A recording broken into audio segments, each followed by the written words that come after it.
الحمد لله وكفى وسلام على عباده الذين اصطفى لا سيما على سيد الرسل وخاتم الأنبياء وعلى آله وصحبه ومن بهديه مهتدى.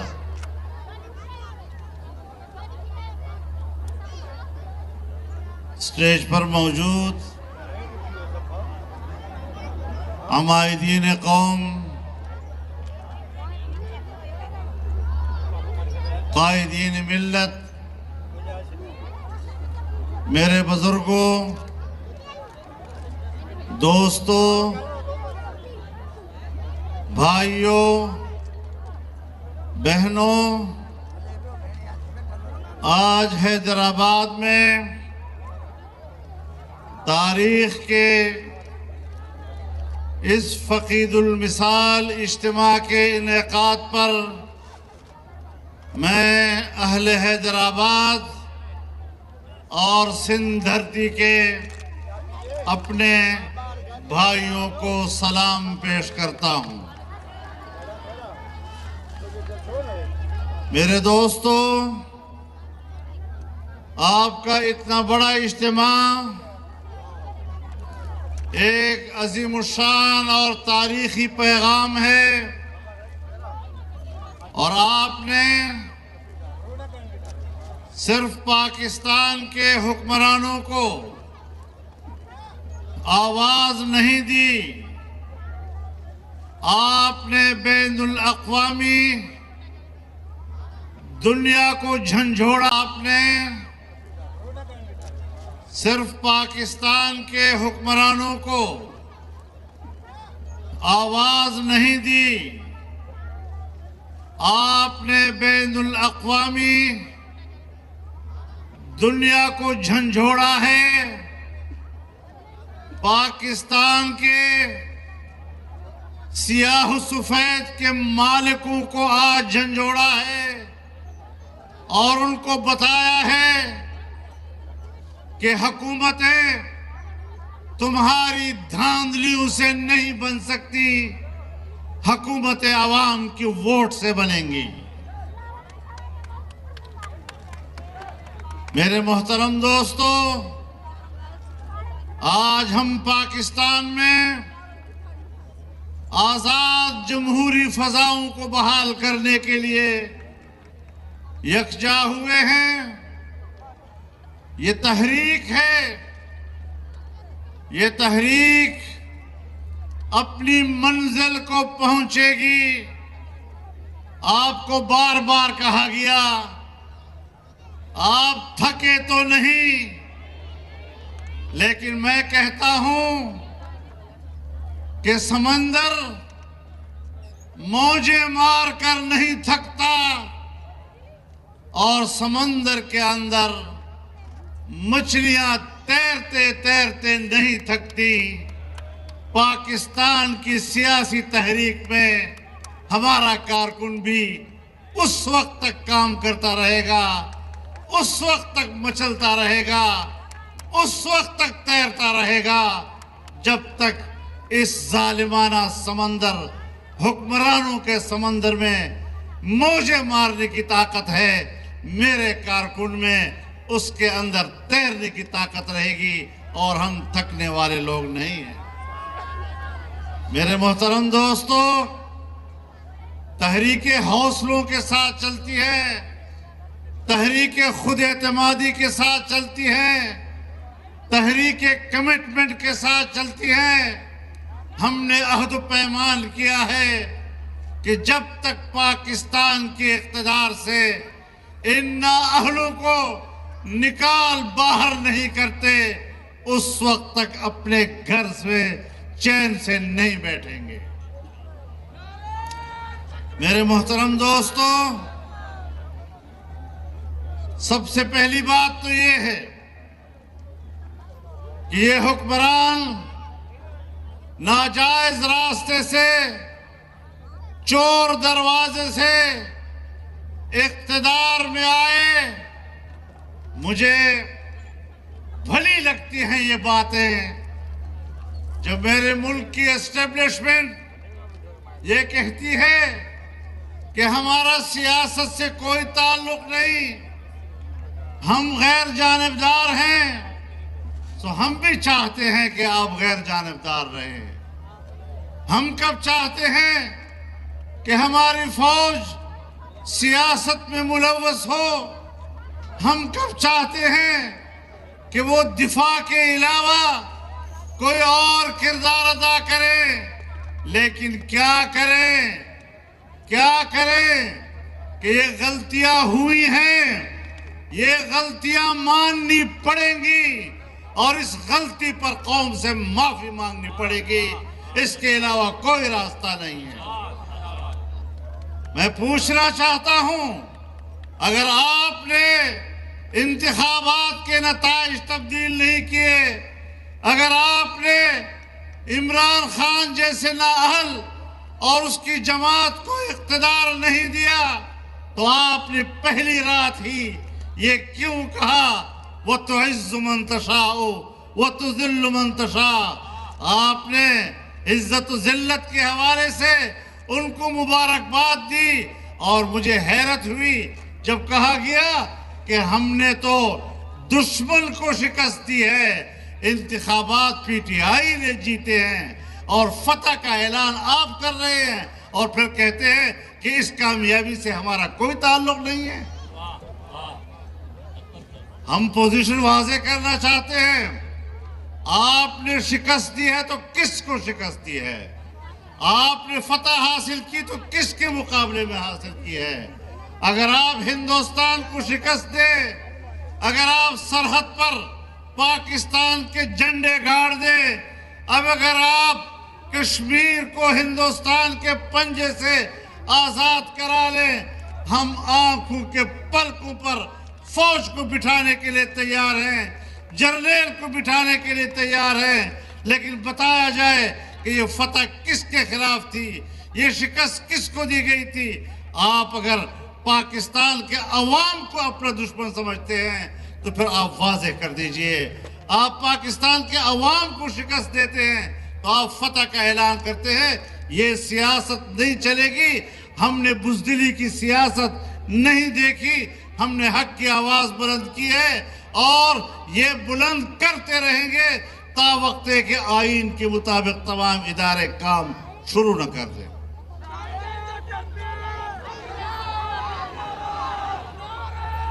نعرہ تکبیر! گو نیازی! گو نیازی! میرے محترم دوستو، ہم آج جس محاذ پر ہیں، ہم اپنی رکاوٹیں جانتے ہیں۔ ہم جمہوریت کے راستے میں جو سد راہ ہے اس کو سمجھتے بھی ہیں اور جانتے بھی ہیں۔ ہمیں سیاست میں 40 سال ہو چکے ہیں، خدا کے لیے ہمیں الف بے جیم سیاست کا مت سمجھائیے۔ ہم پرائمری اسکول کے بچے نہیں ہیں کہ آپ ہمیں بلیک بورڈ پر اے بی سی اور الف بے جیم پڑھائیں گے۔ سیاست سیکھنی ہے، سیاست کے اصول جاننے ہیں تو پھر ہماری شاگردی کرنی ہوگی، ہمارے بغیر آپ کو سیاست نہیں آئے گی۔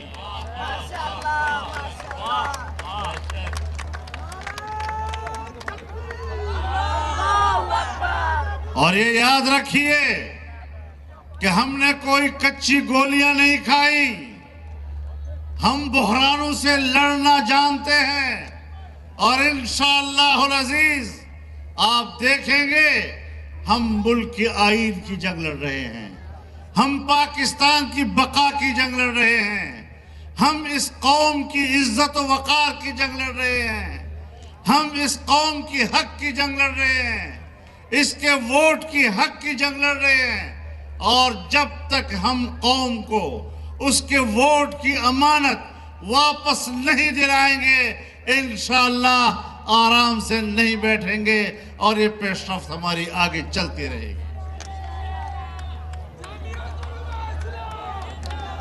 میرے محترم دوستو، تم نے پاکستان کو معاشی لحاظ سے کنگال کر دیا ہے، آج تمہارے پاس سرکاری ملازمین کو تنخواہ دینے کے لیے پیسے نہیں ہیں اور کہتے ہو کہ ہم لوگوں کو 1 کروڑ نوکریاں دیں گے۔ بے وقوفو، آج 70 سال گزر گئے پاکستان کے چھوٹے بڑے ملازمین، ان کی کل تعداد ابھی تک 1 کروڑ تک نہیں پہنچی۔ تم نے 1 سال کے اندر 1 کروڑ نوکریاں دینے کی بات کس بنیاد پر کہی؟ عقل کے اندھو، جھوٹ بولتے ہو قوم کے سامنے، دھوکے دیتے ہو قوم کو، اور جتنی باتیں تم نے کی تھی آج ایک ایک بات کو خود چاٹ رہے ہو۔ تم مسخرہ بن گئے ہو، اور ایک منصوبہ بندی کے تحت میں اپنی قوم کو بتانا چاہتا ہوں، میں اپنے عوام کو بتانا چاہتا ہوں کہ ایک منصوبہ بندی کے تحت ایسے لوگوں سے پاکستان کی پارلیمنٹ کو بھرا گیا کہ اگر یہ لوگ پارلیمنٹ کے اندر ہیں تو اس سے بڑھ کر پارلیمنٹ کی بے توقیری نہیں ہو سکتی۔ جن کو حکومت سپرد کی گئی، جن کو وزیر اعظم کا دفتر سپرد کیا گیا، جس کو وزیر اعظم کا منصب سپرد کیا گیا، اور اس وزیر اعظم کے کابینہ کے وزارتوں کے منصب جن کو دیے گئے، وزیر اعظم کا منصب، وزارتوں کے منصب کی اس سے بڑھ کر بے توقیری نہیں ہو سکتی، جس طرح اس ملک میں 2 سال سے پاکستان کے اتنے عظیم مناصب کی بے توقیری ہو رہی ہے۔ آج سینٹ کے الیکشن کرائے جا رہے ہیں۔ جس طرح 2018 میں باقاعدہ منصوبہ بندی کے ساتھ ملک کے الیکشن میں دھاندلی کرائی گئی، آج سینٹ کے الیکشن میں پھر دھاندلی کا ایک بڑا منصوبہ بنایا جا رہا ہے۔ سمجھ میں نہیں آتی کیا کریں۔ کبھی آئین میں ترمیم کا سوچتے ہیں، کبھی قانون میں ترمیم کا سوچتے ہیں، الیکشن کمیشن میں جاتے ہیں، الیکشن کمیشن کہتا ہے نہیں، جہاں بیلٹ کا تصور ہوگا وہاں پر خفیہ تصور بھی ہوگا۔ بیلٹ ہمیشہ خفیہ ہوا کرتا ہے، اور ہم ہاتھ اٹھا کر ووٹ دینے کے حق میں نہیں ہیں، نام لکھ کر ووٹ دینے کے ہم حق میں نہیں ہیں۔ عدالت میں مسئلہ چلا گیا، عدالت کو امتحان میں ڈال دیا گیا۔ میں آج بھی عدالت کے احترام کو سامنے رکھتے ہوئے، فاضل جج صاحبان کے عزت و اکرام کو اس کے مقام پر رکھتے ہوئے یہ ضرور استدعا کروں گا کہ اس مسئلے پر عدالت اپنے آپ کو فریق نہ بنائے، جبکہ وہ خود کہہ چکے ہیں کہ اس حوالے سے آئین خاموش ہے۔ آئین جہاں بولتا ہے وہاں اگر ابہام ہو تو پھر عدالت تشریح کر سکتی ہے، لیکن اگر آئین خاموش ہے، اس خاموشی کو سوائے پارلیمنٹ کے اور کوئی نہیں توڑ سکتا۔ اس کے لیے آئینی ترمیم لانی ہوگی، قانونی ترمیم لانی ہوگی۔ عدالت اس دھندوں میں نہ پڑے اور نہ ہی اپنے آپ کو ملک کی سیاست میں متنازع بنائے۔ جو کچھ آج کیا جا رہا ہے یہ عدالتوں کے خلاف بھی مجھے اس عمران حکومت کی سازش لگتی ہے۔ میرے محترم دوستو، آج پاکستان کی معیشت کا یہ عالم ہو گیا ہے کہ غریب آدمی اپنے بچوں کو اس کی بھوک نہیں دیکھی جاتی، اس کو نہروں اور دریاؤں میں پھینک رہے ہیں بچوں کو، ان کو ذبح کرنے پہ مجبور ہو رہے ہیں۔ مائیں گھروں سے بچوں کو باہر لا کر ان کو فروخت کرنے کے لیے مجبور ہو رہی ہیں، ان سے اپنے بچوں کی بھوک نہیں دیکھی جا رہی۔ پاکستان کی معیشت 0 سے نیچے چلی گئی ہے، سالانہ ترقی ختم ہو چکی ہے آپ کی۔ اب بھی اگر یہ حکمران برقرار رہتے ہیں تو سیدھی بات بتاؤ، جب ملک کی معیشت تباہ ہو جائے گی تو پھر پاکستان نہیں رہے گا۔ عمران حکومت کی بقا یہ پاکستان کے خاتمے کی علامت ہو سکتا ہے، اور ہم پاکستان کی بقا کی جنگ لڑتے رہیں گے انشاءاللہ۔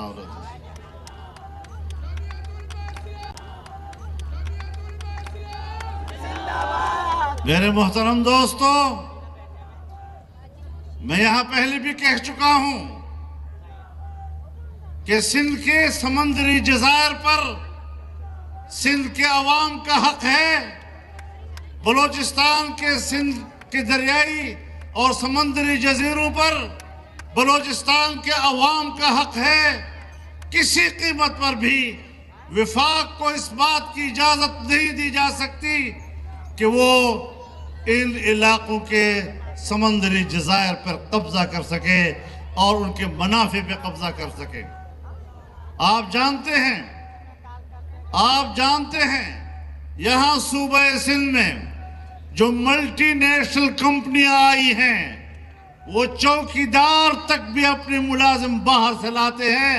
کیا سندھی غریب کو یہ حق حاصل نہیں کہ وہ ملٹی نیشنل کمپنیوں کے اندر ملازمت کر سکے اور روزگار کما سکے؟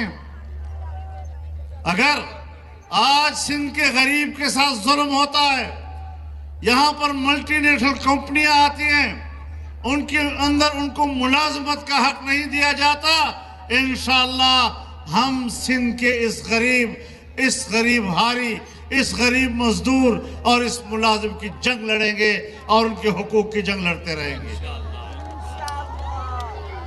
اللہ تعالیٰ کے فضل و کرم سے ہم نے بھی کچھ عزم کیے ہوئے ہیں اور ہم اس کی طرف آگے بڑھنا چاہیں گے انشاءاللہ العزیز۔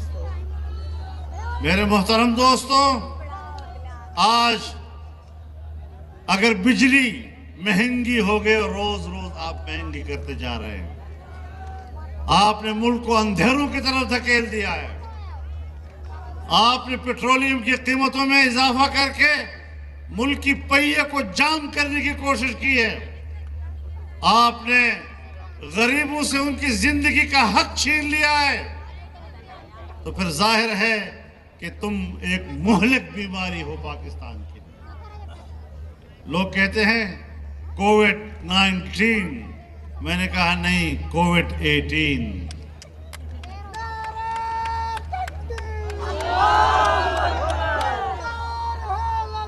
اس 2018 کے کورونا سے انسان جان چھڑا لیا ہے ہم نے۔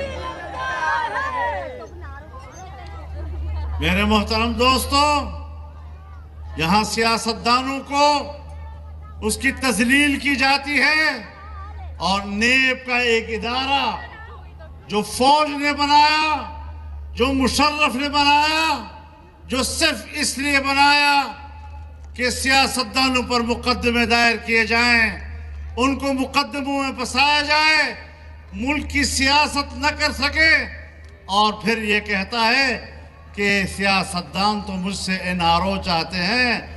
مجھے پتا ہے کتنی دفعہ تم نے منت کی ہے کہ مجھے NRO دو، ہم آپ کو NRO نہیں دے رہے ہیں۔ آپ ہمارا کیا احتساب کریں گے؟ عمران خان سن لو، تم ہمارا احتساب نہیں کر سکتے، ابھی تم ہمارے احتساب کے شکنجے میں ہو، اپنی جان چھڑا لو پھر ہماری بات کرو۔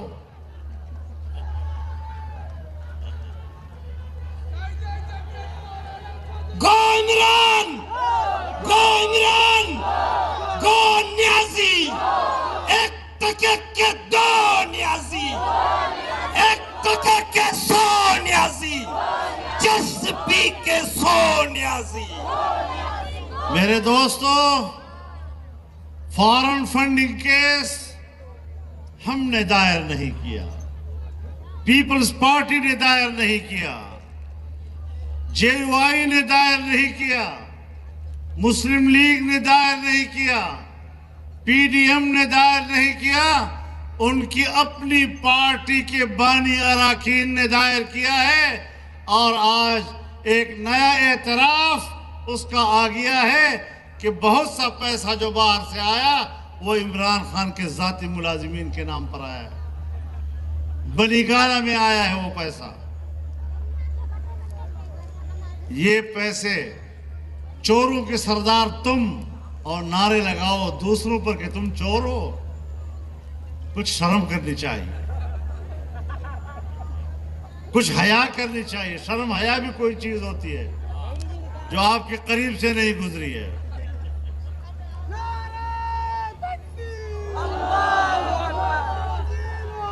اور پھر خود کہتے تھے کہ ٹرانسپیرنسی انٹرنیشنل نے جس کے بارے میں کہہ دیا کہ وہ کرپٹ ہے تو پھر وہ کرپٹ ہی ہوا کرتا ہے۔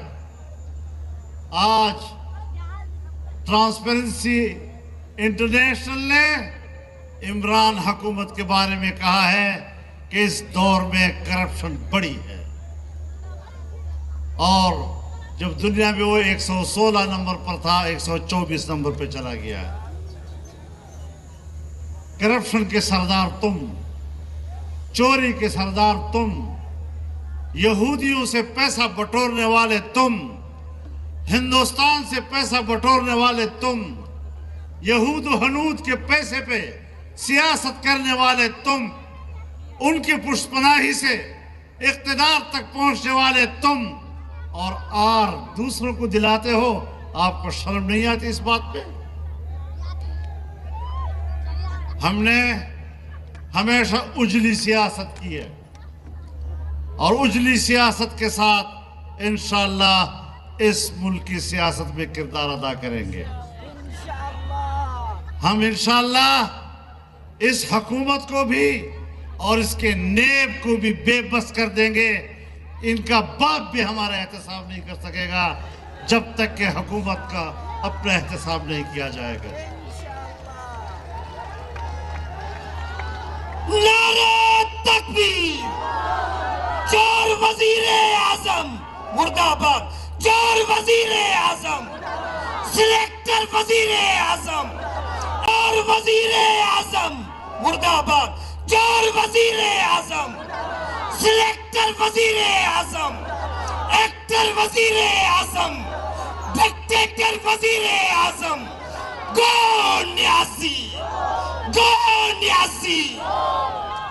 میرے محترم دوستو، یہ کیسا نظام ہے کہ آپ مزدوروں کو حقوق تو نہیں دے سکتے، لیکن داسو ڈیم کے مزدوروں پر آج گولی چلائی گئی ہے، اور ملک کے ریاستی اداروں کے اہلکاروں نے ان پر گولی چلائی ہے، اور اس وقت بھی 1 سے 4 تک اس وقت موت و حیات کی کشمکش میں ہیں، شہید بھی ہو چکے ہیں۔ آج ملک کے سرکاری ملازمین اسلام آباد میں جمع ہو رہے ہیں اپنی بے روزگاری کو رونے کے لیے، اپنی مشکلات کو رونے کے لیے۔ کل ان کا اجتماع ہو رہا ہے۔ آج حیدرآباد کے اس عظیم اجتماع کی نمائندگی کرتے ہوئے آپ کی طرف سے میں ان سرکاری ملازمین کو اپنی مکمل حمایت کا یقین دلاتا ہوں۔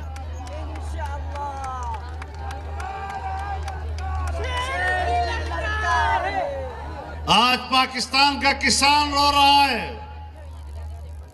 ملک کی زراعت بیٹھ گئی ہے، مزدور رو رہا ہے، آج ملک کا وکیل احتجاج کر رہا ہے، آج ملک کا ڈاکٹر احتجاج پر ہے، آج پاکستان کے اسکولوں اور کالجوں کا استاد احتجاج پر ہے۔ کون سا شعبہ زندگی ہے کہ جس سے وابستہ متاثرین آج سڑکوں پر نہیں پھر رہے اور اپنا احتجاج نہیں کر رہے ہیں؟ انشاءاللہ پی ڈی ایم ان کی قیادت کرے گا، پی ڈی ایم قدم قدم ان کے ساتھ ہوگا۔ ہم پاکستان کے مظلوم اور پسماندہ طبقوں کی آواز ہے، اور انشاءاللہ ان کی آواز بند کر آگے بڑھتے رہیں گے۔ تو میرے محترم دوستو،